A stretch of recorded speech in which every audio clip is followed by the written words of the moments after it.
दोस्तों टाटा पावर की बात करें, स्टॉक काफी मजबूत लग रहा है इस लेवल पे। आप देख सकते हो कि इसमें कोई बड़ी तेजी तो नहीं बनी है, लेकिन 200 के मजबूत सपोर्ट पे अभी भी खड़ा है। और यहाँ पे जिस तरह से लगातार अपडेट निकल के आ रही है वो इशारा करिए कि जल्दी टाटा पावर के अंदर एक अच्छी तेजी की शुरुआत हो सकती है।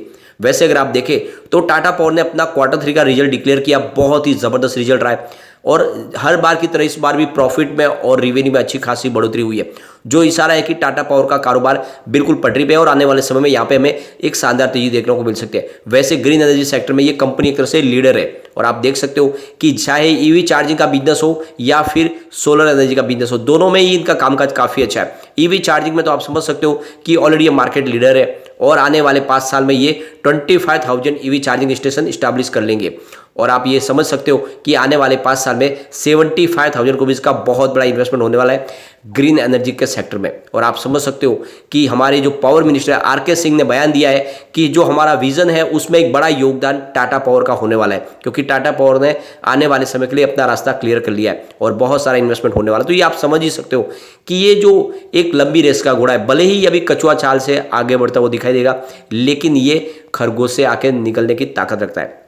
काफ़ी लोग हैं जो अदानी पावर के साथ इसको कंपेयर करते थे, कह रहे थे कि अदानी पावर तो बहुत तेज़ी से दौड़ रहा है, टाटा पावर नहीं दौड़ रहा है, लेकिन अब आप देख सकते हो जो अदानी पावर बहुत तेज़ी से दौड़ा, आज उसकी प्राइस टाटा पावर से नीचे है। तो ये तो आप समझ ही सकते हो कि जो लंबी रेस के घोड़े होते हैं वो भले ही बहुत धीरे धीरे चलते हैं लेकिन अपनी मंजिल पे समय पे पहुंच जाते हैं। तो बिल्कुल वैसा ही टाटा पावर है और इसमें आंख बंद करके निवेश किया जा सकता है। तो यहाँ पे बहुत सारी बातें जिसको इस वीडियो के माध्यम से हम डिस्कस करेंगे और जानने की कोशिश करेंगे क्या इस समय में टाटा पावर में इन्वेस्टमेंट करना चाहिए। लेकिन फ्रेंड उससे पहले अगर आप पहली बार हमारे चैनल पे आए तो चैनल को सब्सक्राइब कर दीजिए, एक बेल आइकॉन दबा दीजिए ताकि जब भी नया वीडियो बने पहला नोटिफिकेशन आपको मिले। वीडियो पसंद आए तो लाइक शेयर जरूर कीजिए। चलो फ्रेंड्स वीडियो स्टार्ट करते हैं। मैं हूँ आपका दोस्त एसबी दवे और हमारे अपने चैनल ऑनलाइन कमाई में आपका बहुत बहुत स्वागत है। सबसे पहले अगर हम कारोबार की बात करें, फ्राइडे को स्टॉक 204 पर इसकी ओपनिंग हुई और दिन भर का लो यही है, हाई है 206 का और अंत में क्लोजिंग आप देखें 204 के आसपास हुई। यानी दिन में तेजी बनी लेकिन क्लोजिंग फिर से निगेटिव हुई 0.22% की गिरावट के साथ में, क्योंकि आप देख सकते हो थर्सडे की जो क्लोजिंग थी वो 205 के आसपास थी। थोड़ा सा दबाव देखने को मिला और एनर्जी सेक्टर में दबाव था। इसके बीच में एक बड़ी अपडेट निकल के आ रही है। टाटा पावर ने एक्सचेंज को जानकारी दी है, उन्होंने अपने इन्वेस्टर के साथ एक 1-to-1 मीटिंग की है जिसमें काफ़ी सारी कंपनियां हैं जिनके साथ में इनकी मीटिंग हुई है। तो यहाँ पे देख सकते हो बहुत सारे नाम हैं जिनको हम डिस्कस करेंगे तो काफ़ी समय निकल जाएगा, लेकिन आप ये समझ सकते हो कि बहुत सारे इन्वेस्टर के साथ में इनकी मीटिंग हुई है और इस मीटिंग के माध्यम से आप देखें तो अपने आगे के कारोबार को किस तरह से पटरी पे लाना है उसकी इन्वेस्टर के साथ में बातचीत हो रही है। और वैसे देखें तो टाटा पावर ने कहा है कि आने वाले समय में वो अपने बिजनेस के लिए यानी ग्रीन एनर्जी के पोर्टफोलियो के लिए और नए निवेशक ढूंढ रहे। तो हो सकता है कि उस सिलसिले में कुछ बातचीत हुई हो, लेकिन आप देख सकते हो कि ये काफ़ी ज़्यादा बड़ी मीटिंग हो, इसमें 1-to-1 मीटिंग भी है और साथ में कुछ ग्रुप मीटिंग भी हुई है। तो इस तरह से देखें तो टाटा पावर की तरफ से ये कुछ अपडेट निकल के आ रही है। इसके अलावा एक बहुत बड़ी गुड न्यूज़ निकल के आ रही है।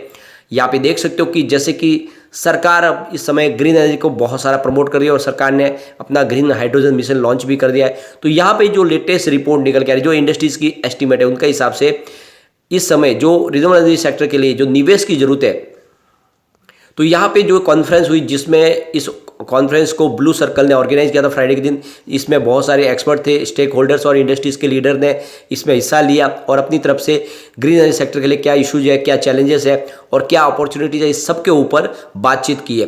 तो यहाँ पे जो लेटेस्ट जो अपडेट निकल के आ रही है, इंडिया फाइनेंशियल ईयर 2023 में $20 बिलियन यहाँ पे निवेश ला सकता है इस इंडस्ट्रीज के में।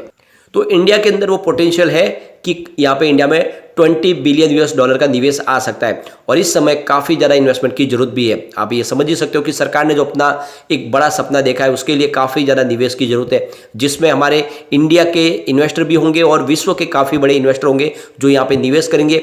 ग्रीन हाइड्रोजन मिशन को आगे बढ़ाना है तो विंड एनर्जी, सोलर एनर्जी में काफ़ी निवेश की जरूरत है और अभी तक जो हमारा टारगेट है वो बहुत स्लो चल रहा है। आप समझ सकते हो इस समय काफ़ी ज़्यादा प्रोजेक्ट है जो अभी आ भी रहे। सरकार की तरफ से भी बहुत सारी पॉलिसी में बदलाव किया गया जिसका आने वाले समय कुछ हमें नतीजा देखने को मिलेगा।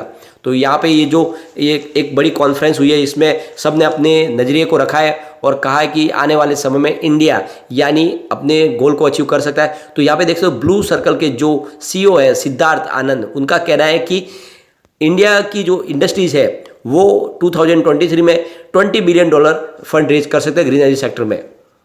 इसके अलावा जो हमारे पावर मिनिस्टर है RK सिंह, उनकी तरफ से भी जो बयान निकल कर आया था पहले दिसंबर महीने, उनका कहना था कि रिन्यूएबल एनर्जी सेक्टर के अंदर जिस गति से हमें आगे बढ़ना है उसके लिए कम से कम फाइनेंशियल 2023 में $25 बिलियन की जरूरत पड़ेगी और ये निवेश आना चाहिए, तभी हम अपने गोल को अचीव कर पाएंगे। तो ये क्लियरली आप समझ सकते हो कि इस सेक्टर के लिए काफ़ी ज़्यादा आप कोशिश शुरू हो चुकी है और इसका नतीजा जल्दी देखने को मिलेगा और यहाँ पे निवेश भी आना शुरू होगा और इसके लिए जरिया बनेगा G20। इस बार हमें इंडिया को प्रेसिडेंसी मिली है और इसका फ़ायदा उठाया जाएगा। अब इंडिया ने अपनी तरफ से अपना गोल भी सेट कर दिया है कि ग्रीन एनर्जी को प्रमोट करना है इस G20 के माध्यम से।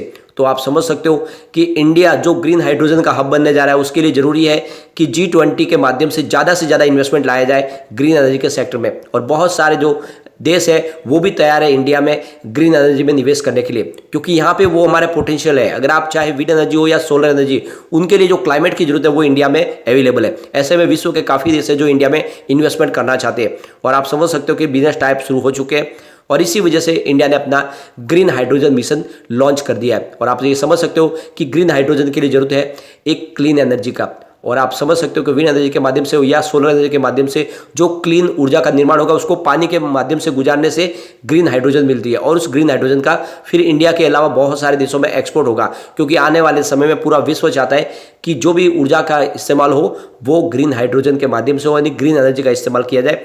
और इसके लिए इंडिया ने कमर कस लिया। तो आने वाले समय में एक तरह से बहुत बड़ी एक तेजी का दौर शुरू होने वाला है और उसका एक बड़ा श्रेय टाटा पावर को भी जा सकता है, क्योंकि इस सेक्टर की ये सबसे बड़ी मजबूत कंपनी है। अगर आप इसके बिजनेस को देखोगे तो आपको लगातार बढ़ता हुआ दिखाई देगा।